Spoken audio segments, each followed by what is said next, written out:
আসসালামু আলাইকুম। কেমন আছেন সবাই? এটা ছিল ঈদের তৃতীয় দিন আর আমরা গিয়েছিলাম নারায়ণগঞ্জ জাদুঘরে ঘুরতে।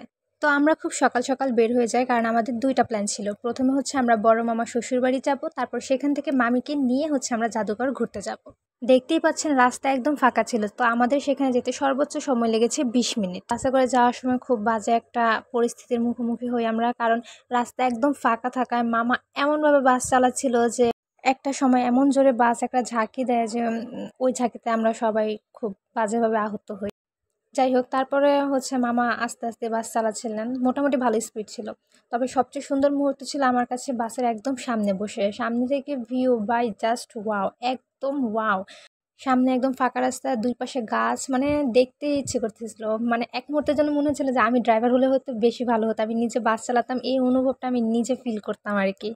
ঈদে সচরাচর আমাদের এখানে সেখানে ঘুরতে যাওয়া হয়, কিন্তু এবারের প্ল্যানটা ছিল আমার আব্বুর। সকালবেলা তিনি নিজেই বলতেছিলেন যে চলো আমরা সবাই মিলে ঘুরতে যাই। আমাদের বাসা থেকেও সোনারগাঁ জাদুঘর খুব কাছাকাছি ছিল, আবার সেখানে আমার মামার শ্বশুরবাড়িও ছিল, তাই ভাবলাম কি যে তাহলে একসাথে ২ ঘোরা হয়ে যাবে।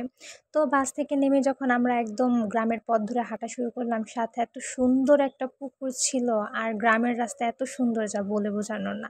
তো এই ছোটবেলায় একবার মামার বাড়ি গিয়েছিলাম প্রায় ১২ বছর পর, আজকে আবার গেলাম, তাও নিজের স্বামী আর সন্তানকে সাথে নিয়ে। প্রতিবার আমার আব্বু একা বেড়াতে গেলে থাকে তাদের বাড়িতে এক জামাই, কিন্তু এবার ছিল মজার ব্যাপার, আমার আব্বু আর আমার জামাই মিলে হচ্ছে এই বাড়ির ২ জন জামাই। দুপুরের খাওয়া দাওয়া শেষ করে আমরা হচ্ছে সবাই রেডি হয়ে জাদুঘরে যাওয়ার উদ্দেশ্যে রওনা দেই। তো এটা হচ্ছে প্রবেশপথের একদম সামনে। তো সবচেয়ে বড় আকর্ষণ হচ্ছে এখানে যে রাজবাড়ি। আমি খুব ছোটবেলায় একবার এসেছিলাম এখানে ঘুরতে। তো এখন আর আগের মতো পরিবেশ নেই। এখন অনেক কিছু আপডেট হয়েছে, অনেক সুন্দর, সুন্দর দোকান জায়গা হয়েছে। তো আমরা ১ম এ জাদুঘরের ভিতরে প্রবেশ করি। তখন ওই জায়গায় এত, এত শিল্পকর্ম ছিল যে দেখতেই ভালো লাগতেছিল।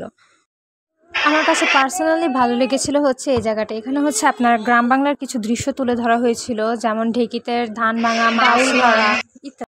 তো হাঁটতে হাঁটতে হচ্ছে আমরা অনেকটা ক্লান্ত হয়ে পড়ি, তারপর হচ্ছে একদম খোলা ঘাসে আকাশের নিচে বসে পড়ি সবাই আড্ডা দিতে। সেখানে আমার ছোট বাচ্চাও খুব আনন্দ করতেছিল, অনেক অনেক খুশি হয়েছিল ও।